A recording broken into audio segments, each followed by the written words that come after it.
Hi everyone, welcome to my channel. My name is Amber and this is Fundy Freed.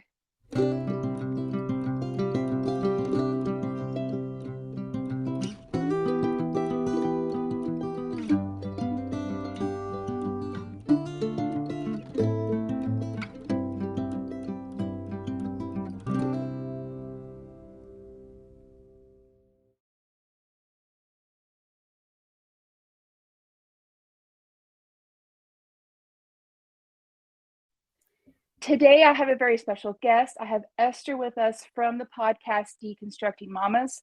And if you haven't followed their content, I highly recommend it. It's been such a blessing for me to see other moms going through the same things I'm going through during my deconstruction process. And the guests that they have on are very informed, and I just appreciate their work so much. So Aw. thank you so much, Esther, for being on today. Oh, I'm so excited. This is great.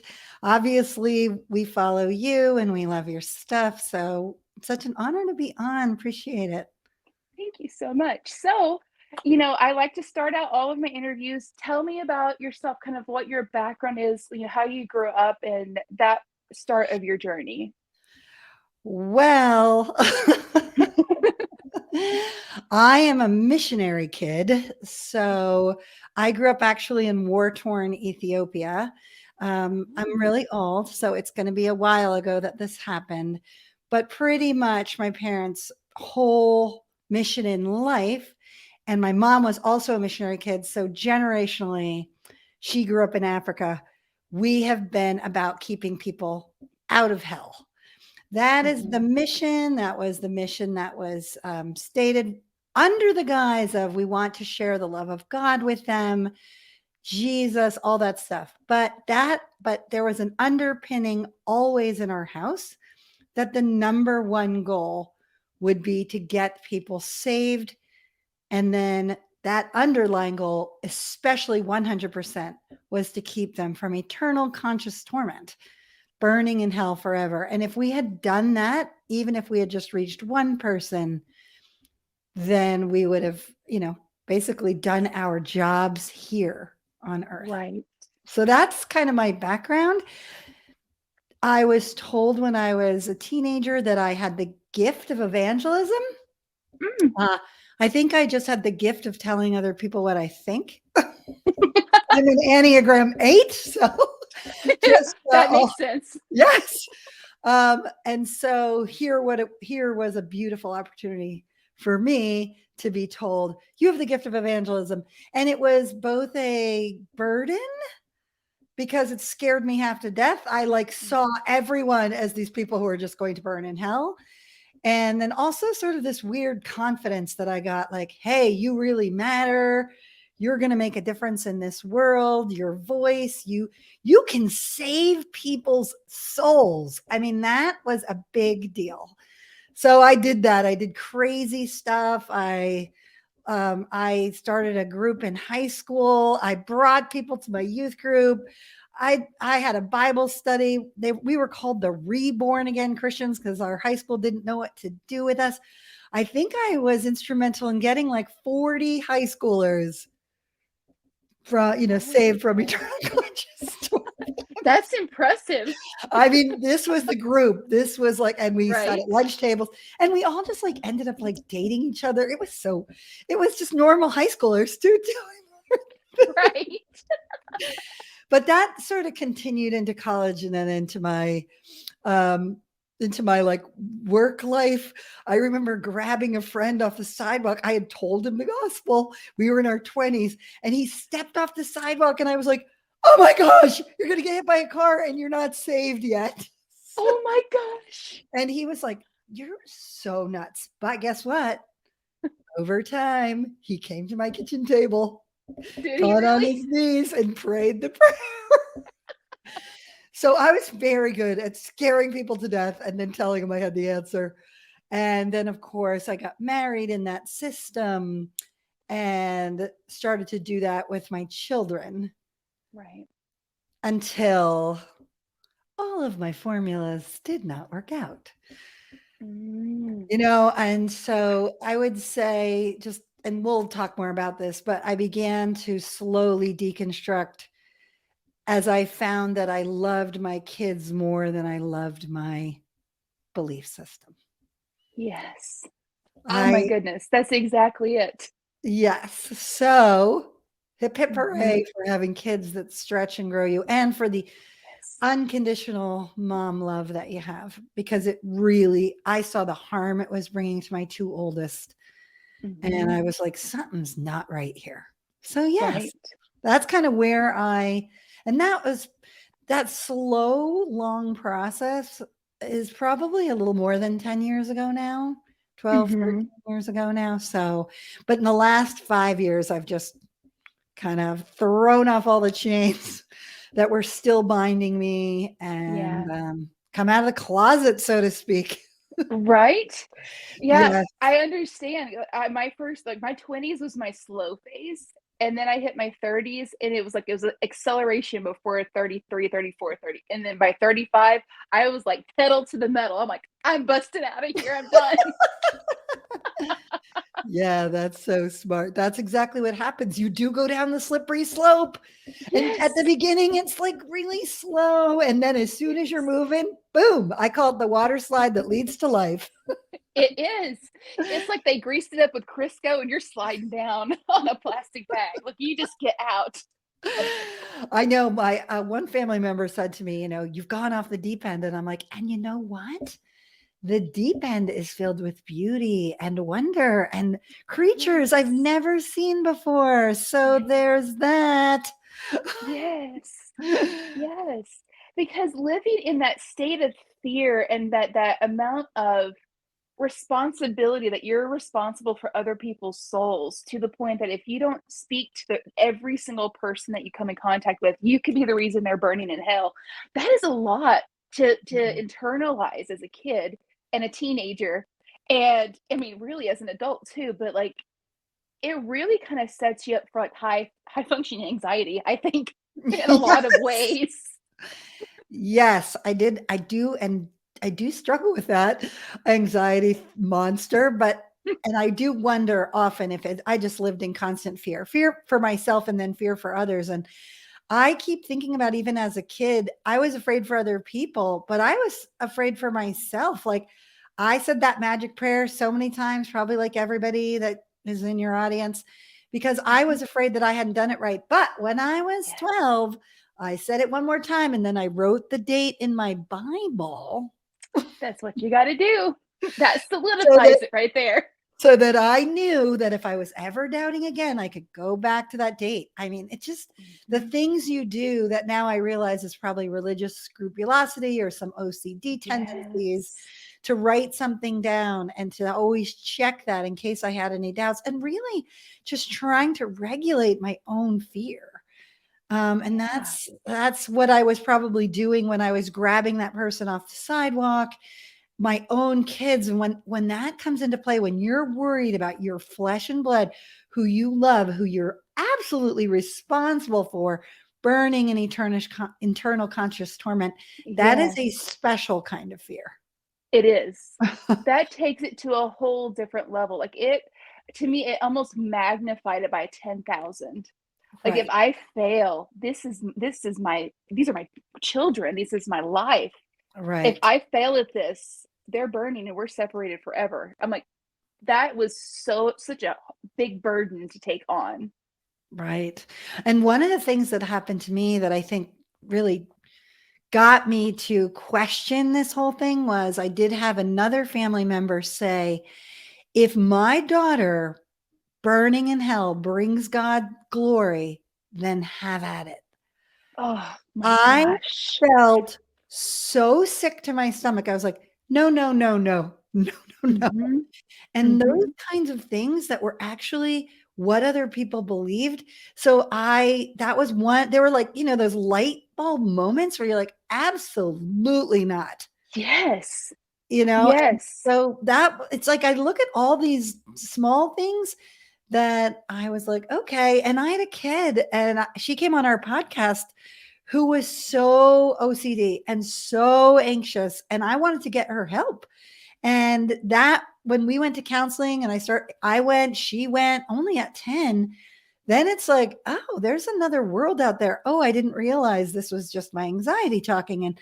And so then you're like, how does my religion and how does this God who's supposedly safe Right. and loves us, how is this hurting me? But first, how is it hurting my kids? Right. Yeah. Yep. That's exactly it. Because, you know, it's almost like cognitive dissonance. Like you are told God is one way, but you have to live as though God is another way. So you're told God is loving and is here to save the whole world, but at the same time, as long if you don't do A, B, C, D, or E all the way through Z, you're under the condemnation on this side. Yes. And you know, the one of the breaking points for me to really start pushing for the deconstruction for myself was when my oldest was born. Someone around me was having a discussion about, you know, if their child grew up to be part of the LGBTQ plus community and how that they just wouldn't stand it. You know, God told them that they have to hate their mother, hate their daughter, hate their child, you know, and follow God, or that you don't really truly love God. And in that moment, I was like, there's no way. If I have to choose between my love of God and the love of my child, I'll choose the love of my child any day. I'm Right. not abandoning my child because of some ideology that may not even be right. Right. I always say, like, people are like, I don't believe in God. I'm like, what God are you talking about? Because if we Right. start to chat, I probably don't believe in that God either. Yeah. Because yeah, like I think like abandoning, I've tried to very uncouple maybe who God is and what I was taught all my life. Because those are not necessarily the same things at No, all. And not at all. I think that's, I would almost like to call it like uncoupling instead of deconstructing, because it is, it's like, what's really real about God and what is all the crap we've learned all our life that's just some person's interpretation of it. And have at it, people. Every one of us is trying to figure out who God is. Yes. And if you grew up in fear, then maybe your God is exactly like you're projecting onto God who you are. And I do think that that's what we do. Like who we are is definitely more telling about what our God looks like, or God is more, what we believe about God is more Yes. telling about who we are than actually who God is. And Yes. I read a book. I think this was also just a very slow. I read a book called The Next Right Thing. And one of her first chapters is called, Are You Being Pushed by, oh, I don't, maybe she said it in the chapter. Are you being pushed by fear or led by love? And I started to realize that with my kids, it was all fear. It was like, Yes. okay, I'm afraid of, them skinning their knee, going to the hospital, dying in a car accident, doing drugs, having sex before marriage, and then especially so I had all this control agendas for them, keeping them safe, keeping them out of trouble. But then that hell one looming so large, and then I, you know, like I would sit in church and just be like, oh, please, like be listening, please, like make sure you, oh, you went to VBS and you said the magic prayer. Phew. Yes. So, Yes. and it's just fear, fear, fear, fear, fear. And Mm-hmm. so when I was starting to apply it to the rest of my life, I was like, oh my gosh, I'm just trying to control. And my kids became teenagers and they're like, oh, you're just trying to control us. I was like, true, Yeah. Yeah. I am. true. And then unpacking that, you know, some in therapy, some in my own journaling, some Right. with friends, like, and then it just kind of does tumble and you're like, oh, wow, the Christian card, the hell card, the toxic theology card. And I want to say toxic Christianity too there. Yes. Like you said, fundamentalist, what we would deem in the United States as fundamentalism does, it's all fear. Yes. It's all, It is. It is. all fear Mm-hmm. disguised as love. It's so, and so that's another thing, like just to uncouple, is this fear? Is this love? And I just actually read something by Jared Bias this morning that said, love, love does not only mean providing safety, it means providing freedom. Yes. And we're supposed to have liberty in Christ Right. and freedom in Christ. Perfect love casts out Of fear. fear. You know, and it's like what are we doing in the fundamental world, in fundamental Christianity that's so against that, but we are so determined to be right, that we're doing it the right way, but we're throwing away everything that Jesus himself lived to then control other people to I do it know. our way, I just love the whole Jesus thing because like he didn't control anybody. He just said what was going on and Yes. he left everybody to themselves. He just said, "Hey, this is kind of like how I'm going to live and this is how it I feel like is the most healing for me and I think love one another and love Mm-hmm. love itself is the biggest thing of all and there you Yeah. go." And I think that's what gets so hard is that uncoupling of like where we were said the most loving thing you can do is to be right first of all. That's the most loving thing you can do for yourself is to make sure you know the truth. Mm-hmm. And then the second thing is to share that truth with others so that because you wouldn't want them to suffer, right? So Right. for me, the health thing was just so huge. And I don't know, like that just, I couldn't stand it anymore. I just couldn't stand the health thing. I just couldn't Mm-hmm. stand it. I couldn't stand what it was doing to my kids. I couldn't stand me sitting in church freaking out. I remember one of my kids like didn't come to church when they were like a freshman in college, and I was like, oh my, and so many people, they're turned their back on God. And then I was sitting there and I'm like, have they? I'm like, I don't even Right. believe this anymore. What am I doing here? And then Mm-hmm. my kids who are still home would be like, after every sermon and every time the pastor says something, Mom, you like sigh. You're like, oh. It's me.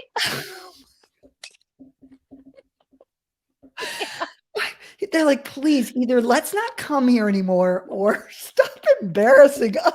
Yes. I would sigh and roll my eyes without even realizing I was doing it. I'm just like, I can't, you know, Again, there's the again. fear thing. Uh, Yes. I mean, my one son's girlfriend came to church and they were sharing like the gospel, the Mm-hmm. get out of hell free. Yes. And then she went forward and I was like, oh no. And then I knew like, this is not the place. No, it's Ugh. not. And, they use it as an excuse that, we use the foolishness of preaching and we reach people differently, but fundamentalists have really hooked in to that fear factor because fear really drives people. Fear will Oh yeah. motivate people stronger than love does a lot of times. And so with that fear, you can isolate people easier. You can make sure they jump through all the hoops the way that you want them to. And it keeps everyone in this line. And heaven forbid if you jump outside, because then you're like of the world and you're the great falling away and you're casting aside God. And it's like, no, you just really need to step back and think, am I looking at this through the lens that God wants me to look at it, or am I looking at it through the lens you want me to? Yes. And it's learning to separate those rose-colored glasses of the fundamentalism and all the nasty, toxic things that they put out versus what God's love lens. It sounds really funny, but the Oh, love lens glove. puts on. Oh, I love that. I'm going to start calling God glove. I love that. That's amazing. Oh my gosh. That's so cute. Sorry. Uh yeah, I feel that in my bones, what you're saying. Mhm. Because like again, I call it like uncoupling or separating out what's actually true and what have I been told is true, what's actually love and what's actually fear. And I know like my son is like a real techie. And when he was in high school, Facebook or Instagram was coming out. And I guess he was early high school. I can't remember. My kids are just they grew up in sort of like the launch of social media when they Mhm. were like middle school, elementary school, middle school, and high school. They were, and he was like so annoyed by the whole thing. And he found out I guess he did all this like research and found out that at the beginning, social media was about trying to get as many people likes. Like that would, so it was like a loving thing. We're going to do likes. And then very quickly they found out that it's much harder to motivate people by likes than it is by getting them to be scared out of their mind. Yes. And so fear is like, and I think that the reality is that fear is a beautiful thing. Like we need it, like healthy fear. We need it to not put our hands on the stove. It's supposed to be for an immediate response. Right. And so that's why, like, if we're anxious or fear, we're trying to, like squelch that immediately. Yes. Where love is more of a long term, like we have to do long, hard, slow things. Like you just take parenting, for example. Yes. You want the ultimate goal. And now my kids are in their 20s. You want the ultimate goal to be like a long-term healthy relationship with them. But man, that's 18, 19, 20, a lifetime in the making. And so all those slow, very deliberate, hard, impossible choices you're making, like not to control them so that you not to, guilt them, all those things that maybe would, squelch your own fear in the moment. Right. You're like, we know how it is to be adults who perhaps family guilts us, shames us, makes us afraid. Yes. And we don't really, in the end of the day, we kind of are like, I don't really want to be with you. Right. I mean, we do it out of obligation, but the kids that are growing up now, and my kids, all like millennials and lower and down, Gen Z, all of, I think they're called the alpha, they are not, they're being allowed to say, just because you're my family doesn't really mean much anymore. Yes. And so I just think about that. It's easy to quench your fear, squelch your fear, or whatever word we want to use. Yes. Yes. And us as parents, us as people do it all the time. But love is long, deliberate, difficult. It's long suffering. Yes, it's long. It's one of the fruits of the Spirit. Yeah, long suffering, and that really does make a lot of sense. And it's like, wow, okay. So that's why I have to ask myself that question. It drives almost everything inside of me. It's like, and my kids, obviously, because they're in their 20s, and we do have a very good relationship. We're like, oh my gosh, Mom. And I'm like, I know, I'm sorry. I'm just trying to, like, get rid of my fear in this moment and make myself feel good. And then they remind me, and it's so beautiful. And I'm glad they have the opportunity. And I want that feedback from them because I want healed. I don't want to do this anymore. Right. I'm right there with you. It's like, in the healing that's taking place, seeing that my children are not growing up with the same mentality that I have and had my whole life. For example, I grew up with a very strong fear of pastoral authority. Like you did not approach the man of God, especially as a woman. You don't, you just didn't, you definitely didn't challenge him. And I'm like, that's not being instilled in my kids. We're all Christians. We're all on the same playing field. It doesn't matter what office you hold. And so there was the last church we were before we completely left that faith. The pastor was only allowing boys to take up the offering during service. My oldest is quite a little activist. So she's like, she goes up to him and she says, why can't a girl take up the offering in church? She's 9 at the time. And he says, well, because, men and women have different roles in the Bible. And she said, well, where does it say that in the Bible that I can't take up the offering? And he just kind of looks at her, and I'm standing there with her, and I'm the adult there, and I'm petrified. I am like silenced in fear because my child is confronting the pastor, right? And I'm just like, and he's like, you know what? I guess you're right. And so he let her, after that, go up and take up the offering if she wanted to. Wow. I was just like, okay. Right. Never. And I was petrified, but she did not have that fear like I had. And I did my very best to keep that fear internalized so I wasn't like projecting it onto her. Right. I know. But that's just one of many examples of seeing that not translate anymore into my children. Yeah, Meredith Ann Miller, she has this thing like, I don't want to raise my kids with things that they have to heal from. And the part Mm-hmm. of the problem is we are going to, we're human, right? And that's part of the deconstructing journey for me has been appreciating and understanding my humanity and my struggles, my successes. And everyone is going to be harmed by me at some point, including my kids. Right. But the the best thing that I can do is be self-aware and call it out in the moment. And so I think like even if I harm them and I could still harm them now, almost immediately there's a recognition and an apology. And I think so that Mm-hmm. at least they don't have to heal from the fact that I'm like this proud, like I never got anything right, like that fear. Oh my gosh. And I Yes. think like, okay, this is a long, slow process again for me healing. And my kids have said to me, watching your journey of healing probably gave us more permission and was better for us than if you were perfect in the first place.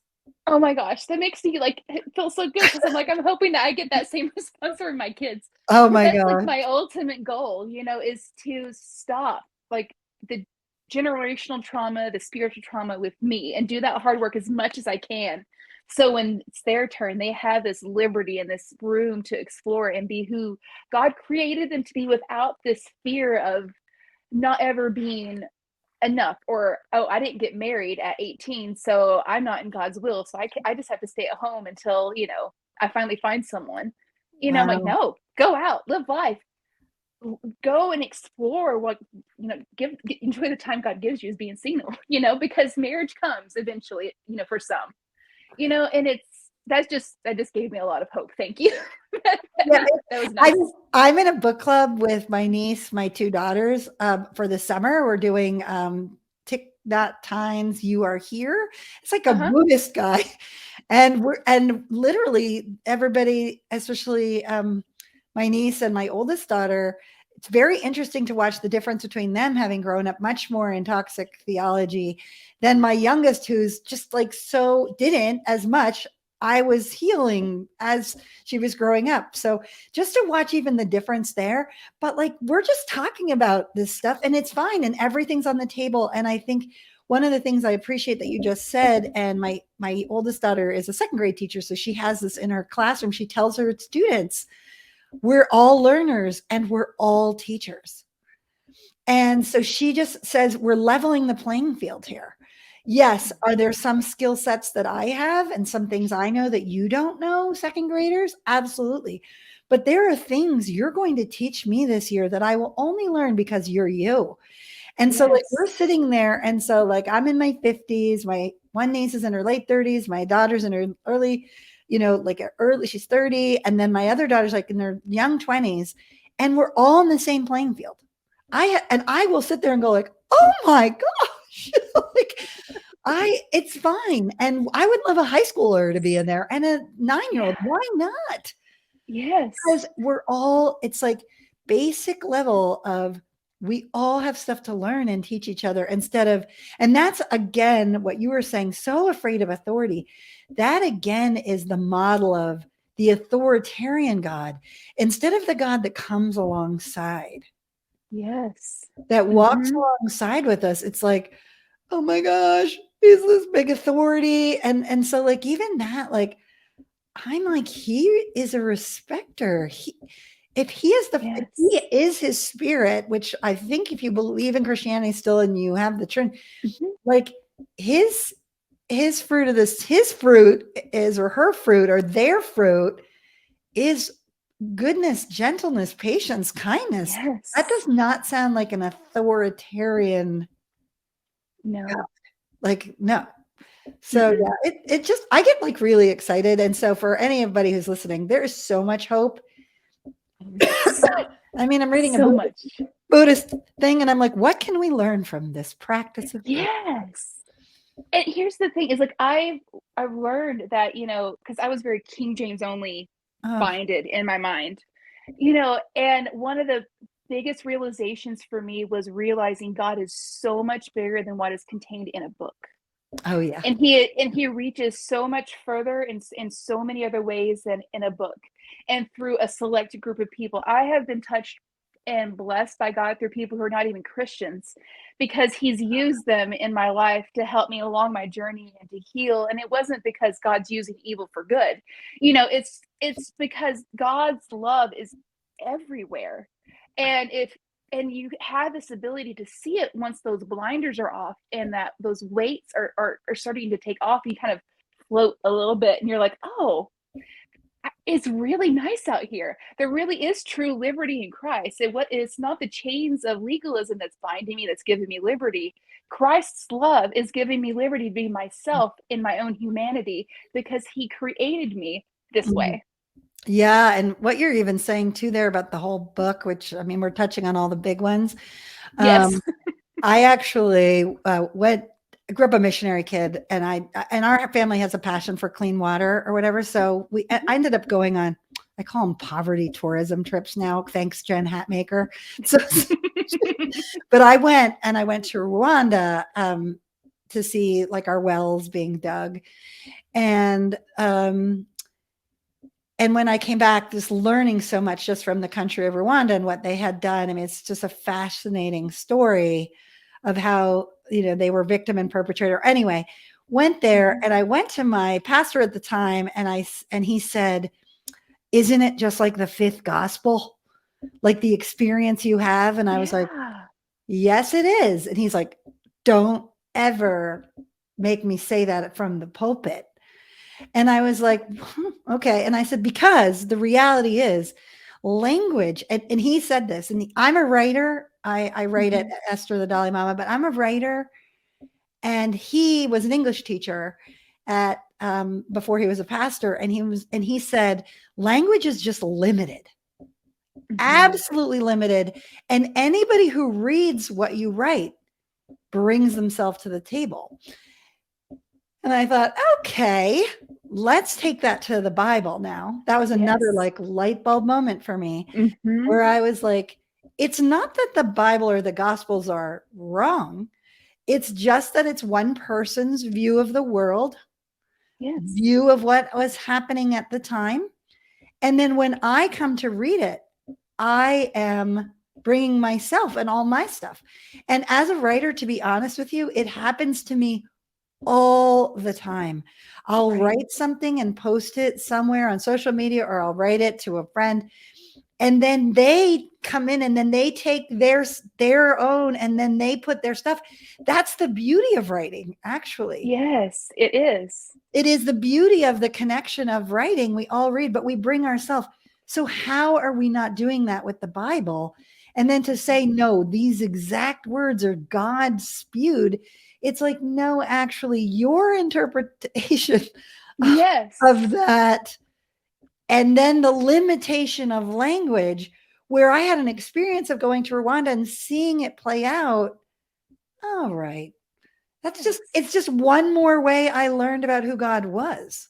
It doesn't make the writing less. It just makes it not complete, not a complete view. That's exactly it. To me, taking away that stern belief of the infallibility of the King James Bible actually made God more amazing to me, because it wasn't so strictly contained. Because it's like you said, language is limited. There's only so much that we can interpret. And whenever it's the wrong people get in power and they interpret the wrong things, it's going to cause a lot of damage. But learning that God is in the Bible, and in multiple versions of the Bible, or in different translations of the Bible, and you can get all these different views of God in all these different ways. And then, like you said, seeing it then play out, and it becomes so much more real, especially than it did for me, realizing that there's this little tiny box that I had my God in. This was the authoritarian God that I worshipped. And then it was like that box broke and it became universal almost. Just a little tidbit for your listeners. This is kind of what I come at people now, which is kind of interesting. People who are like, oh my gosh, the Bible, because I just always say the Bible is your idol. I mean, I'm kind, but that's kind of like what I have in my head, is thinking like, okay, Catholics had the Pope, we had the Bible, whatever.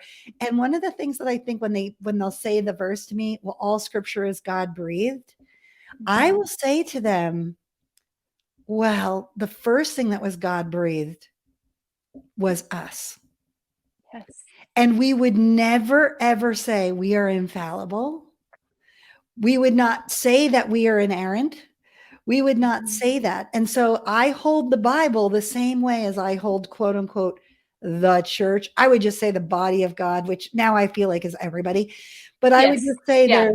there's humanity and divinity all over that. And it's all God breathed. Every human being is God breathed.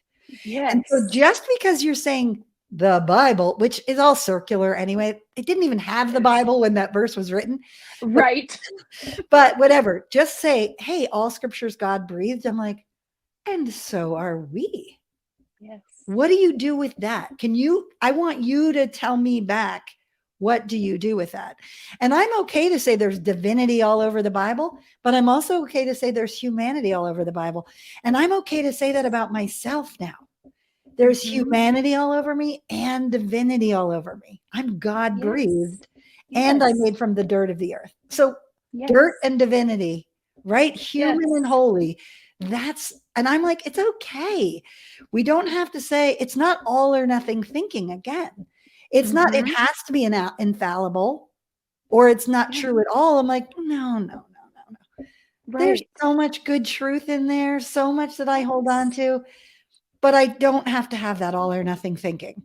And this, I can hold it the way I hold myself. And I'm like, okay, yay. Yes. Like a big long sigh of relief for my soul. Yes. That's exactly it. It's like it's because Christ himself was humanity and divinity. Yes. And the Bible is supposed to be the love letter of God about the salvation of humanity. And really, it all ties into that same thing that you were saying, that it's the divinity and humanity meeting in the middle. So, Yeah. and that to me makes the Bible more relatable. Yeah. Knowing that, oh, I'm not just reading about these people and, oh, I can never attain to them. Oh, no, David really messed up.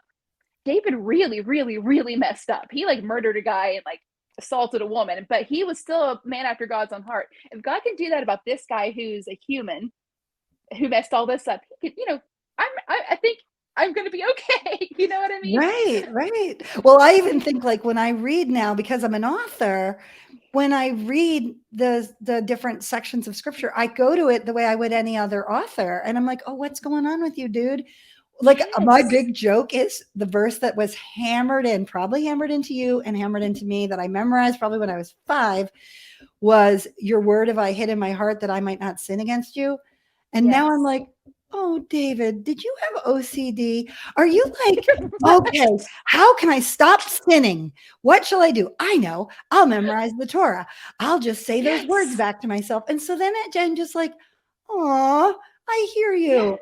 Because like my own daughter, she made like a checkbox when she was 7 that said like how to be a good Christian, pray 5 times, memorize verses. Is that what you're doing, David?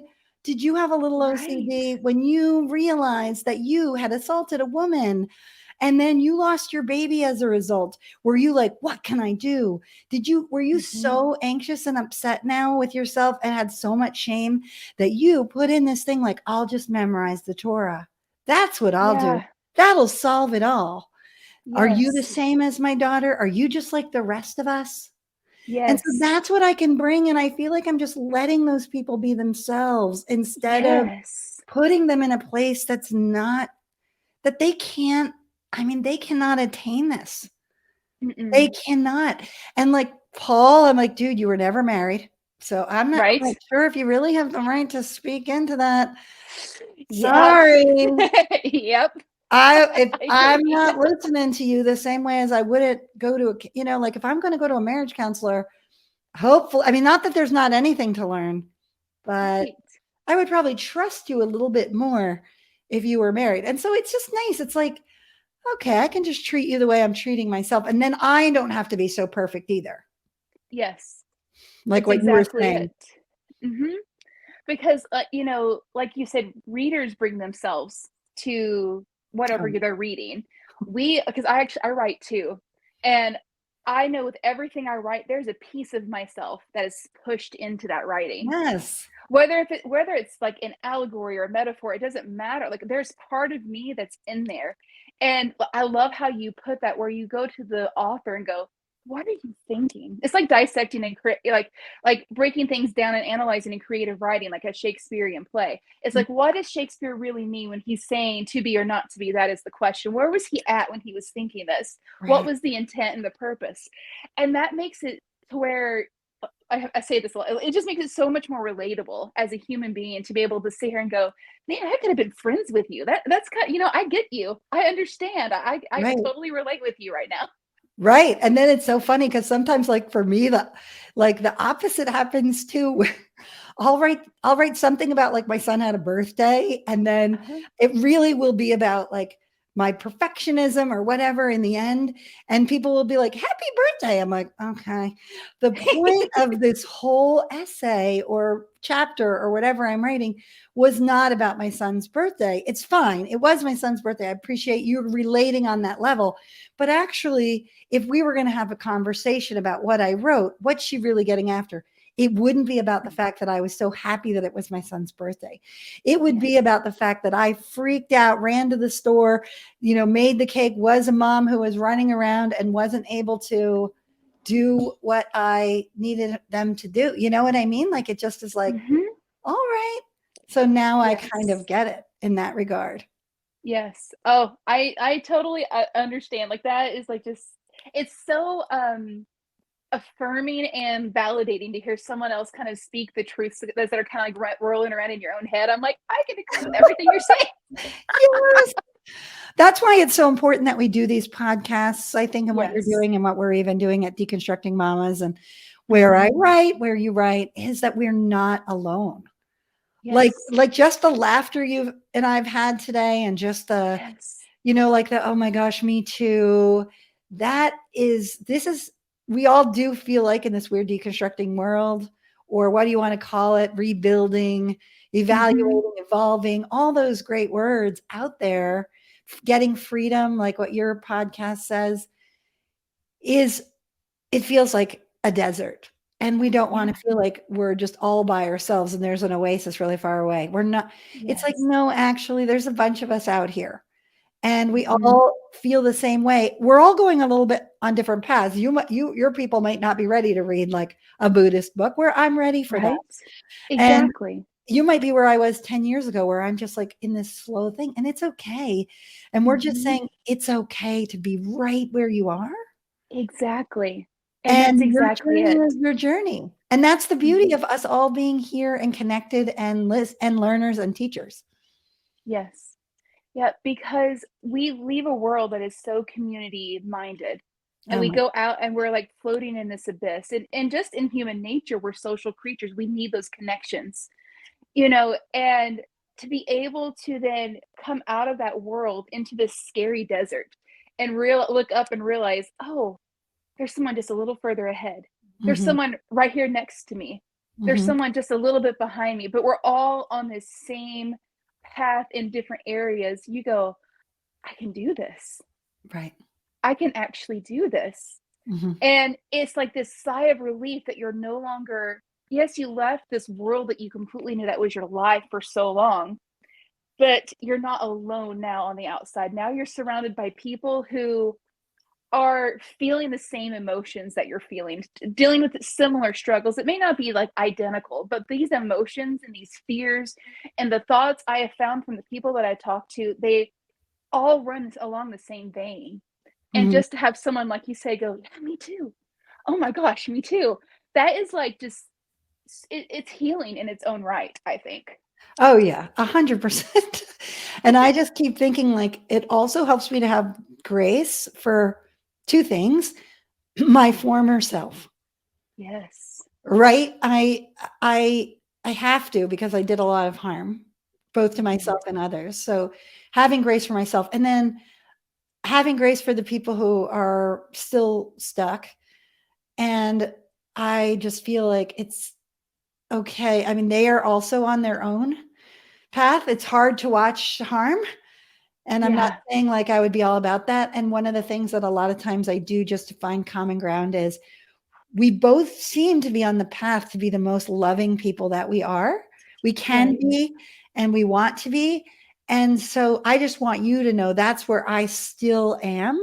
I want to be the most loving version of myself. I take it very seriously that God said, love our neighbor as ourselves, I and do too. to be love. And so I take that super seriously. So that helps me to have grace for who I was. And I'm like, oh my gosh, they're me like 10 years ago. And then if I can, we can't give others what we haven't given ourselves and what we don't Exactly. have ourselves. So like, I know for a long time, and anger is 100% appropriate, but I want to Mhm. move through that to the place where I'm like, it's all part of grief, right? But I want to be It is. moving through the stages of grief to be like, okay, grace is probably one of those things that can help me get to the stage of acceptance for my Yes. former self and for those who are still there. Yeah. I've actually worked actually currently I'm in therapy. I've been in therapy for like the last like 10 years. And I'm currently working on like what's the word? Kind of meshing together the two parts of myself, like the old part of myself that I'm trying to get rid of, and the new part of myself. There's still that divide, and it's learning that grace for that old self, so both can still live simultaneously side by side, because that person's always going to be there in the back of my mind, Yes. and it's just learning to kind of combat those thoughts, the intrusive thoughts, the things that you feel, and over time it does get easier. And right now that's what I'm currently working on, is learning to be okay with both living together in my head instead of allowing them to war all the time and Right. cause me anxiety. Yes. Well, I just keep thinking like my 70-year-old self is going to look at me now and be like, oh, come along, come Yes. along. And that's Yes. okay. And I just think like we're all just holding hands together as we walk along my child self, my 20s, 30s, 40s, Yes. 50s, Yes. soon to be 60s, not soon, hopefully not that soon, but at some point, my 60s and my 70s and 80s. And, like they're all Esther, and they're Yes. all a part of me, and they're all, and we're, and like, I just kind of can picture this big long line and being like, oh, and it's, and the Chronicles of Narnia are books I loved, but now I'm kind of weirded out by them. But at one point, Aslan, I don't know, I haven't unpacked them yet. Yes. Aslan says further up and further in, and that's just like, you're further Yeah. up and you're further into like the what really is designed for you. And what really Right. it means to use your podcast name, to be free, to be yourself, your full, healed, whole, most authentic, loving self. That's like my mission. And Yes. I just wonder if that's what heaven will be, is where we're all our fully authentic selves. I just wonder. Right. I mean, because we're supposed to, our aspiration is to be Christ-like, and Christ was authentically, perfectly himself Self. at all times. Yes. And I wonder sometimes if that goal for us has been so skewed, and really what Christ wanted for us was to be fully authentically ourselves and just lead in the love that he has for us and for other people.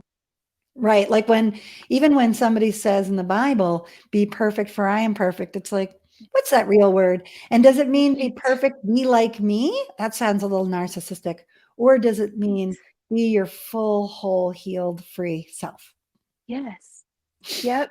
Lay aside all those sins and weights that like hold you back and beset you, and just be who you are, because we can't truly, I say this all the time on my page. I'm like, but you cannot truly love your neighbor as you love yourself Unless if you don't love yourself. you can't give away what you don't have yourself. Exactly. You can't pour from an empty cup. That's like one of my favorite quotes of all times, because it's true, because we're taught so much in fundamentalism to like give up and sacrifice, in which I think there's times and places for that, but to the level where we're like degrading, and we're talking bad about ourselves, and we're these horrible, awful, filthy things, and then we're supposed to look at our neighbor and go, but I love you like I love me.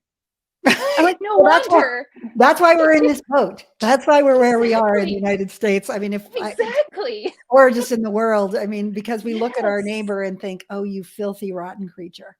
Yes. That's Yes, that's exactly it. Whenever exactly. God looked at us and he was like, "No, I love you enough for yourself, and I created you this way. I am going to give you my love and my salvation, and no strings attached. What, now Right. go forth and spread that love to everyone else." Well, even any creator, right? If I write something or Yes. an author paints it, and then people Yes. will like be like, it's taken on a life of its own. And it's like, yes, that's Yes, the ultimate exactly. thing for any kind of artist is when something has taken on a life of its own and where it's Absolutely. reaching and being itself almost in its own entity. It's like, oh my gosh, after they die. I mean, it's like, oh, I mean, it's like, Yes. oh my gosh, how awesome is that? So God is, if God is a creator, life force, whatever, and it's like, why would he do this if he just make some clones of yourself and Exactly. ridiculous. No, He could have stuck with the angels who were created for this purpose, was to worship him and do all these things. He created us with free will for a reason. He right. wanted us to live this full life and this happy life, and you know, sadly it's been twisted to take that away from us. Yeah, And but now, we're doing our best to go, guess what? There's a different way. there's a There's a different, good way. And there's a there's good, hope. there is hope. Yes. Yes. So good. Yes. And I know we're kind of going over time just a little bit, but I've really truly enjoyed our conversation. Um, tell the audience a little bit about your podcast and kind of what's going on there, and I'll link all of that in the description box below so people can find that. Okay, well, first, I just want people to know one of the things that I do that's really a passion of mine is I have a page called Esther the Dollymama where I kind of really write and work out my beliefs. Like this, that's like where I do all my writing. And I write a lot about everything. I'm becoming a spiritual director. I'm in training to be a spiritual director. So it's more of like Nice. that whole thing of like helping people to become their true selves. That's kind of where I am in my writing. And then born out of that, the podcast is actually its baby. It's babies and one of my co-hosts babies. We both are writers and then we came together to do that. So I was a mom and I had 4 kids and then I've had a few babies. So along the way, the podcast was born because I really felt very strongly that there needs to be for me to do for us to do exactly what you're saying is we want to give moms, we want to help moms heal. So then they have what their own healing and free to have to give that to their kids. Everybody wants to talk about their kids, but we actually are about the moms. Sure, Yes. we have great resources for your kids, but we are really mostly about the moms and other parents. Dads listen and stuff like that, but that's where it is. Mm-hmm. It's called Deconstructing Mamas Podcast. My co-host is Pete N's daughter, Liz. She's a young mom. I'm an older mom. We do have all kinds of fun guests on. Our season 4 is coming up in the fall. I'm not sure when this will be aired. And we have 3 seasons already under our belt. We've had really cool guests like Sarah Bessie and Brian McLaren. Oh, And that's so cool. so we've had some and we've had the Naked Pastor, and we're having some cool people come on. Zach Hunt from your land in Tennessee. Yes. He wrote a book called God Breathed. And we have like some just really cool, because we really want help for moms. How do we do this now? Somebody like you, how do you do Yeah. this now? Yeah. That's fantastic. I love it so much. And like I said at the beginning of this, I just have appreciated your all's work and the quotes that you guys put out. It has been a great encouragement for me as a in the thick of it mom with my, we're Thick not of it. babies. We're in the middle. Thick We're of moving it. in. We're getting into teenage years almost. So Well, and how fun, like my own daughter, you never know what your kids are going to do. My own daughter gave me the name Esther the Dollymama. She was like, oh my I gosh. love that. She was like, you call us Dolly, and I think you're pretty wise. You should write. Plus, That she was is like, and you have all great. these mantras that you've drilled into our heads. So just please get them out there for people. That's You never amazing. Oh my know. You never goodness. know what, if you keep that long, slow, loving, led by love journey, one of your kids one day will speak into your soul, and then you'll have your favorite thing in the whole world that you do, and out of that our podcast was born. So there you go. How about that? That is fantastic. I just love that so much. Thank you guys so much for listening. I appreciate you, Esther, coming on today. I've had a fantastic time today talking to you. I have If too. I loved it so much, I've enjoyed it so much. So if you guys have your own story or things you want to talk about, you're welcome to contact me. The instructions to do that is in the description box below. Don't forget to subscribe and like the video. And until next time, my friends, everyone has a story. What is yours?